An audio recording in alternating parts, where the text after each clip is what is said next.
Um bom dia a todos meus amigos da ITS. Estamos aqui neste dia 4 de maio de 2021, nesta terça-feira pela manhã, iniciando mais um quadro do Minuto Tributário, onde falamos as principais notícias tributárias daquele dia, daquela respectiva semana e que pode afetar o seu dia a dia, seja você advogado, tributarista, empresário, contador, dentre outras profissões que são interessados aí no dia a dia tributário. Este é nosso episódio número 2 e ficamos muito felizes com a repercussão positiva do nosso episódio de número 1. Você que perdeu, vai lá dar uma olhadinha na ITS.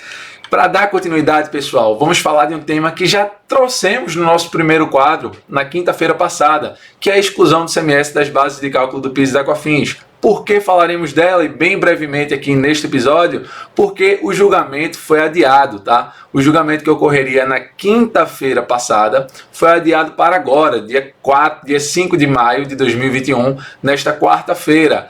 Tá? Então você que, assim como eu, que estava acompanhando o julgamento e viu aquele longo voto do ministro Dias Toffoli no caso da marcas e patentes, você acabou se frustrando porque você acabou não vendo o julgamento tão esperado, que é o da exclusão do CMS das bases de cálculo do PIS e da COFINS. E está aqui o extrato do julgamento e o novo adiamento aí deste julgamento que esperamos tenha fim no dia 5 agora, nesta quarta-feira, e que na quinta-feira possamos estar aqui comentando com vocês esse assunto super relevante, o que é que o Supremo decidiu, tá bom?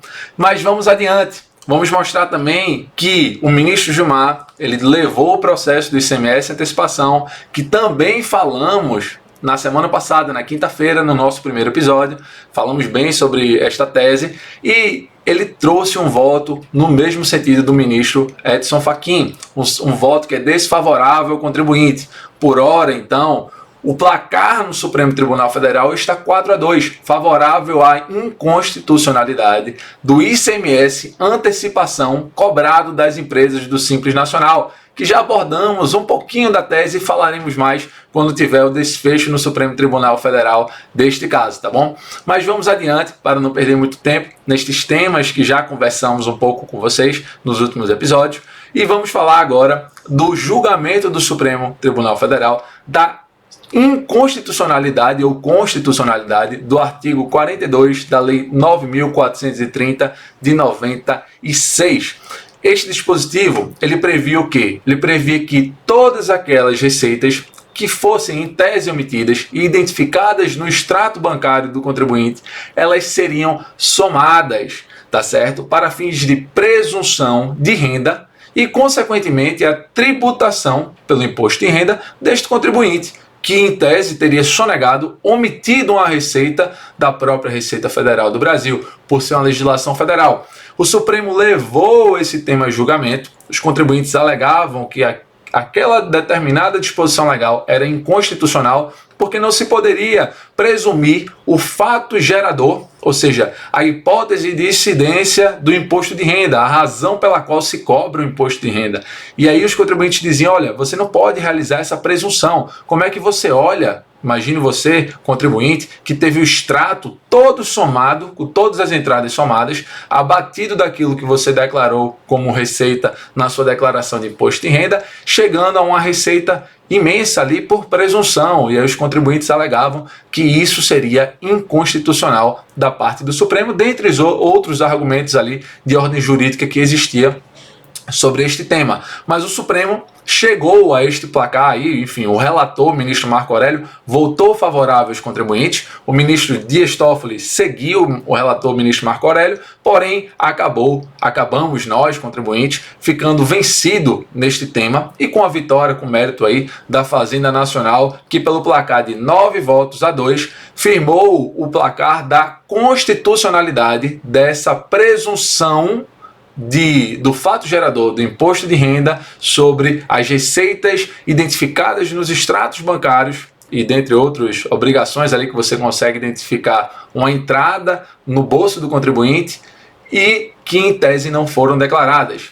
A gente já teve alguns casos desses, por exemplo, em que o contribuinte teve todo o seu extrato somado num período de 2 anos e com a aplicação da tributação do imposto de renda pessoa física com aquela alíquota ali que varia ali até 27,5%. Então, era uma das nossas alegações, dentre outras de ordem material, e que acabou não prevalecendo no Supremo, e que, se você contribuinte tiver um caso desse, ou você advogado, contador, que seu cliente aí foi autuado, teve um auto de infração, tem uma execução fiscal, saiba que, infelizmente por um lado, felizmente para o outro, óbvio, este não é mais um fundamento, possivelmente, que você terá para ganhar esta causa, tá bom? Vamos em frente, já chegando aí ao fim do nosso Minuto Tributário, que eu prometo tentar ser muito sucinto, mas vamos falar um pouquinho sobre essa causa que é extremamente interessante.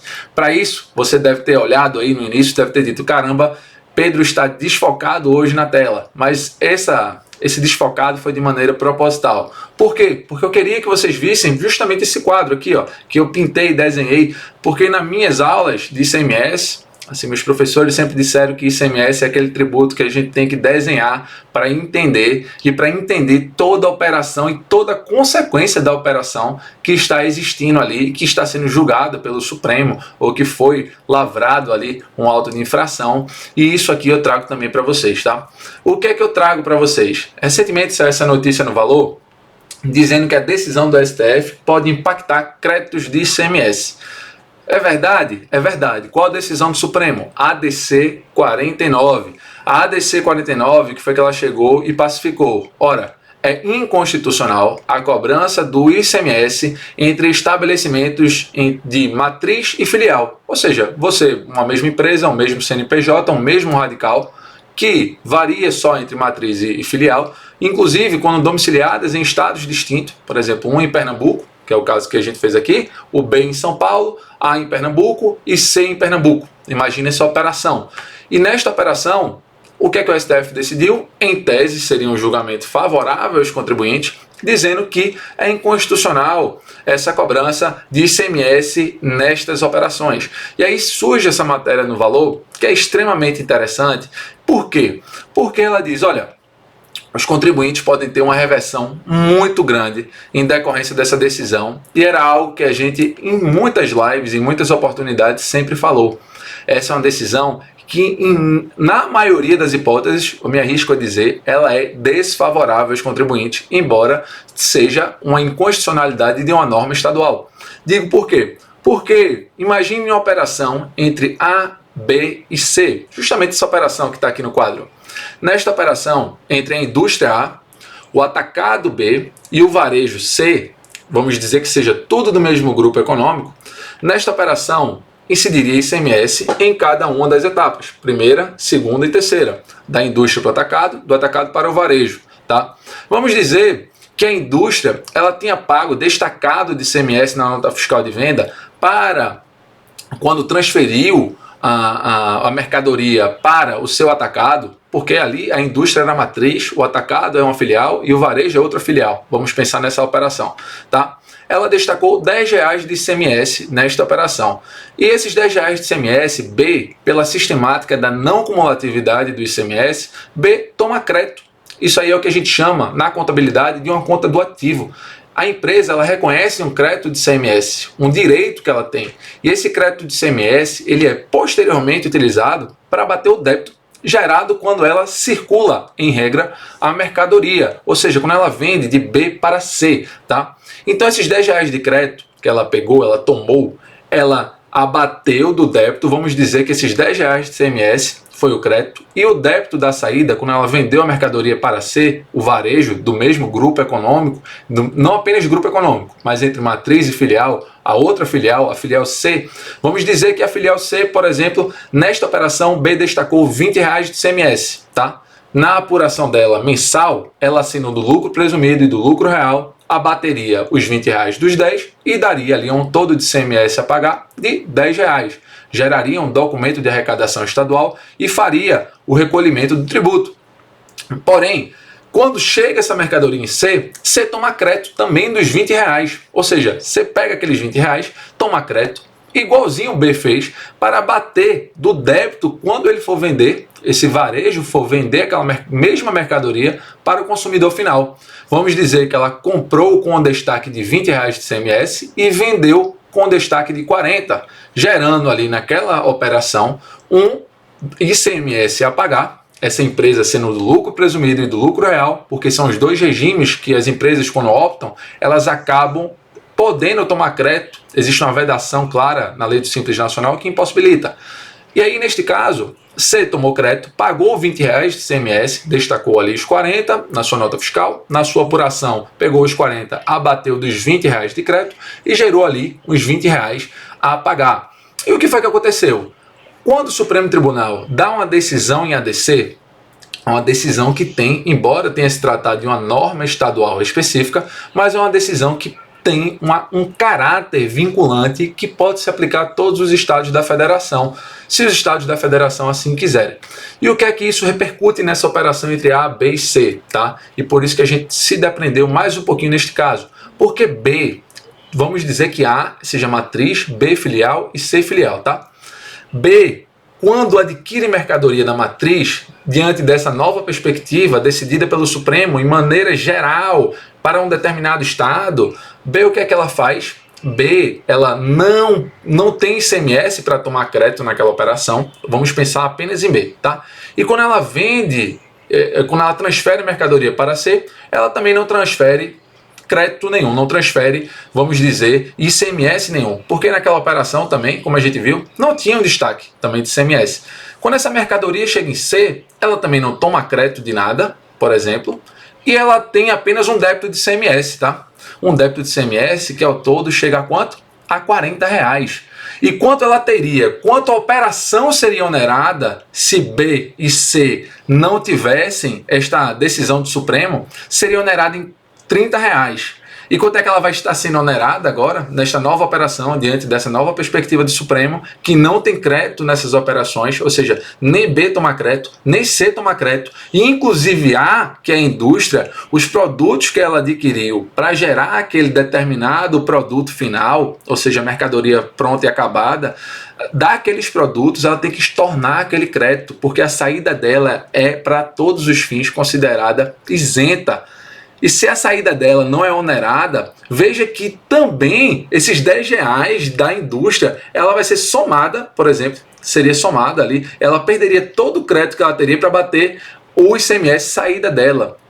Então veja que a operação, que era para estar sendo onerada minimamente ali, acaba sendo onerada em R$40 ao todo. Eu não sei se eu me fiz tão claro para vocês, mas pense que neste tipo de situação, o que é que essa matéria do valor nos revela? E justamente é uma verdade que, juridicamente falando, ocorre. Que algumas empresas que estão nessa situação podem sofrer, por exemplo, uma cobrança por parte do seu Estado. O Estado olhar e ver que parte daqueles créditos acumulados que ela tem de transferência entre matriz e filial terão que ser estornados, porque naquela operação, por exemplo, havia uma isenção. E as empresas, que em tese foram as grandes vitoriosas dessa tese no Supremo Tribunal Federal, acabaram tendo um grande receio e pedindo, óbvio, a modulação dos efeitos, que é uma das preocupações ali dos advogados que foram entrevistados por essa manchete no valor, tá? Então, você que tem essa ação, saiba que nem todas, óbvio, nem todos os contribuintes serão, obviamente, terão uma repercussão negativa, mas alguns contribuintes poderão ter. Então, por isso que a gente traz e aborda ela aqui de uma maneira mais profunda, porque essa matéria, certamente, todas as repercussões que existem dessa ADC 49 entrarão em voga e serão certamente colocadas pelo fisco como um motivo de debate. Algum estado possivelmente pode realizar uma cobrança e querer que o contribuinte estorne aquele crédito se não houver modulação dos efeitos.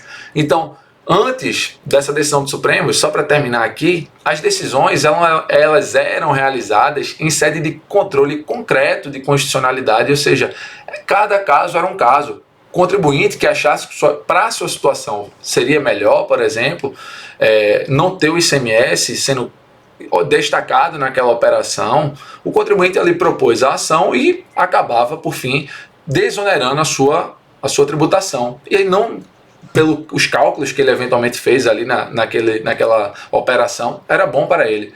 Mas no final das contas, muitos contribuintes podem ser afetados sim por essa decisão em efeito cascata, efeito consequência, colorário aí dessa repercussão dessa decisão do Supremo. Por isso que a gente trouxe hoje, diante dessa matéria, essa perspectiva e trazendo esse desenho aqui, esse tão mal feito desenho para vocês. Espero que vocês tenham gostado deste quadro. Se gostou, curte aí, nos comenta, diz o que é que achou, diz o que é que acha também dessas decisões, dos adiamentos que o STF teve aí nessa decisão do Supremo, da exclusão do ICMS. Nos diz também aí do que achou do voto do ministro Gilmar Mendes, nesse caso do ICMS antecipação. Aqui só um parêntese também, Gilmar Mendes disse que a matéria era constitucional, a cobrança era legalizada, porque o ICMS antecipação para as empresas do Simples está previsto na Lei Complementar 123 e era constitucional, porque o artigo 150, parágrafo 7º, ele dispõe justamente a possibilidade de responsabilização antecipada. É o artigo constitucional que dá subsídio ao ICMS substituição tributária, e ele utilizou, obviamente, aplicando para o ICMS antecipação, que posteriormente à decisão ou em um próximo voto eu vou me manifestar sobre este tema de uma maneira mais específica e prometo tirar aqui mais uns 7 minutinhos depois sobre ele. Forte abraço a todos, um bom dia e tudo de bom.